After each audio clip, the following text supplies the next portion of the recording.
안녕하십니까, 박지원 대표입니다. 이번 주는 부동산 관련해서 가장 큰 이슈 아닐까라고 생각해요. 왜냐면 토지거래 허가구역 해제된 거 가지고 잠실, 강남의 일부 지역들, 이번에 해당된 지역 중에 대치하고 잠실이 지금 현재로는 결과론적으로 보면 가장 핫한 상황인 것 같아요.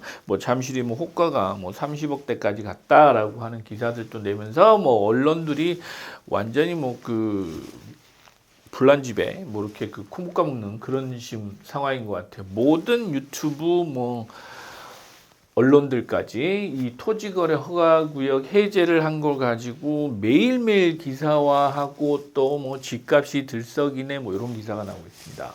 그래서 제가 조금 어지간하면 저도 이 얘기를 안 하고 싶었어요. 왜? 별로 의미도 없는 얘기를 이 시점에 별로 의미 없을 것 같은데 왜 할까라는 생각이 들었는데, 이제 저도 이렇게 지켜보다가 이 말씀은 좀 드려야 되겠다라는 생각을 좀 했어요.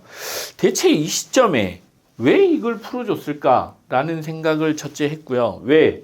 사실은 매년 5월 달쯤이었어요. 5월 달쯤에 토지거래 허가구역을 연장을 해주니 많이 해가지고 언론이 미리 또 언론 플레이도 하고, 여러분들 이제 아마 기억하시면 될 겁니다. 아마 대치동이나 삼성동 강남 쪽에 상업용 부동산까지 토지거래 허가에 묶여있던 걸 풀어주는 시점이 5월이었어요.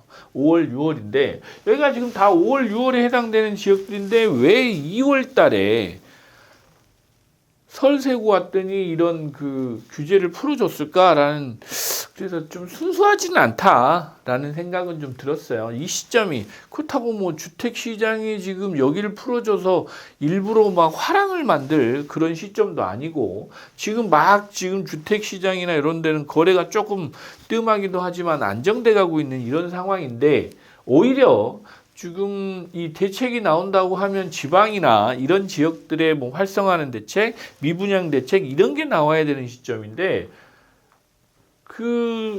양극화, 초양극화 이런 얘기가 나오는 이런 강남의 토지거래 허가를 풀어서 괜히 이렇게 부추길 필요가 있었을까라는 생각을 첫째 저는 했어요.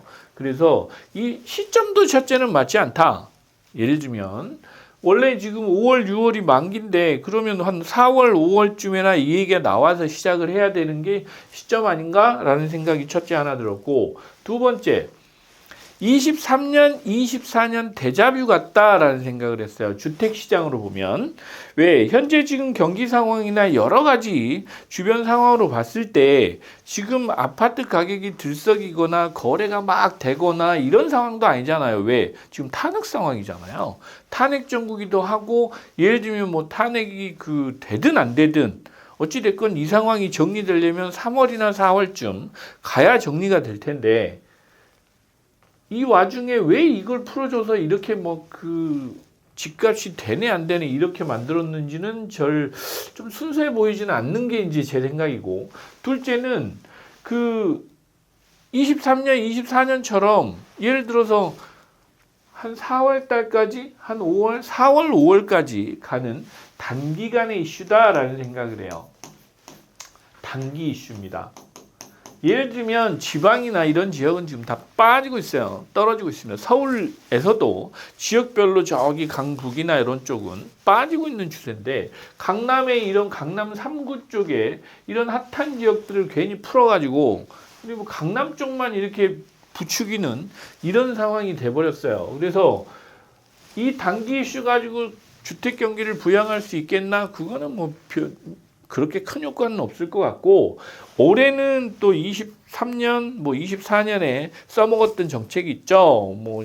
신생아 대출, 이런 디딤돌 대출 이런 걸 가지고 대출을 막 풀어줘서 했는데, 올해는 또 그것도 쉽지 않잖아요. 지금 쉬운 상황은 아니다 보니까, 왜 세수 펑크가 30조씩 났다면서요. 이제 그렇게 나 있는 상황에 지금 또 정책장을 풀어가지고 하기에는, 주택 경기를 부양하기에는 어렵죠. 거기에 또 가계 부채도 지금 눈덩이처럼 불어나 있다고 하니까, 그런 이슈가 있는 와중에 이 강남의 주택 시장을 뭐하러 건드리느냐라는 생각을 저는 할 수밖에 없었어요. 그래서 이 이슈는 길어봐야 5월이겠다.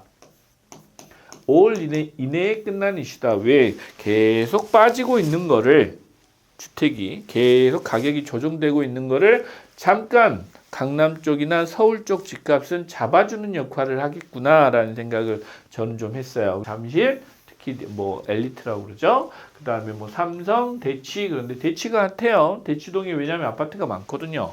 학원가이기도 하고 그쪽에 관심이 많으셔서 그 20억대 아파트들이 있다 보니까 갭 투자가 가능합니다. 왜? 전세로 보통 12억에서 15억 정도, 그리고 20억에서 25억 정도니까 5억에서 10억세 이렇게 갭 투자하실 수 있는 분들이 들어오실 수 있는 지역이에요. 삼성도 마찬가지고요. 이제 그런 지역이다 보니까 투자자들이 유입이 되겠구나라는 부분. 물론 세수가 부족해서 거래를 활성화해야 되는 정부의 입장도 이해는 하지만 그렇다고 서울시가 그걸 고민하고 있지는 않을 것 같고 이제 그런 생각을 좀 했다라는 부분. 그 다음에 이제 신속통합기획이나 뭐 재건축 재개발 사업지는 뭐 일부 해제됐지만 대부분 해제가 안 됐다. 계속 유지를 하고 있다라는 부분. 그래서 이게 무슨 이벤트성이 좀 강해요. 23년, 24년 여러분들이 경험하셨던 것처럼 단기간 이슈다. 쭉 갈 수 없는 이슈다라는 생각을 좀 한번 해보셨으면 좋겠다라는 차원에서 오늘 시간을 마련했고요. 그렇게 오래 가지는 않을 것 같습니다. 전반적으로 지금 시장에 돈이 없습니다. 실제로 돈이 없어요. 예를 들면 제가 어제 투자자분들하고 이제 그 상담을 하면서 말씀드리는데 은행에 돈이 없습니다.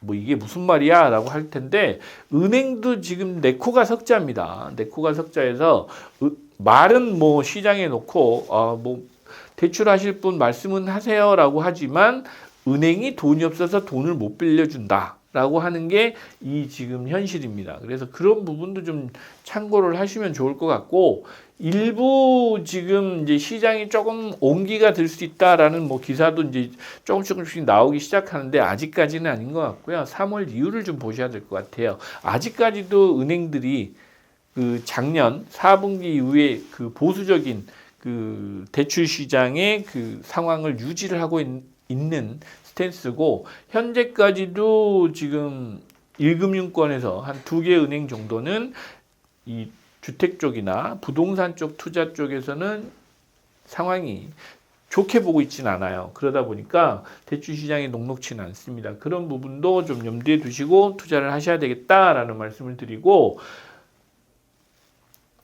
결론은 그렇습니다. 생뚱맞다.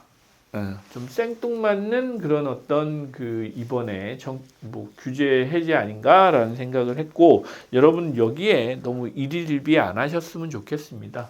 네, 오늘 여기까지 말씀드리도록 하겠습니다. 감사합니다.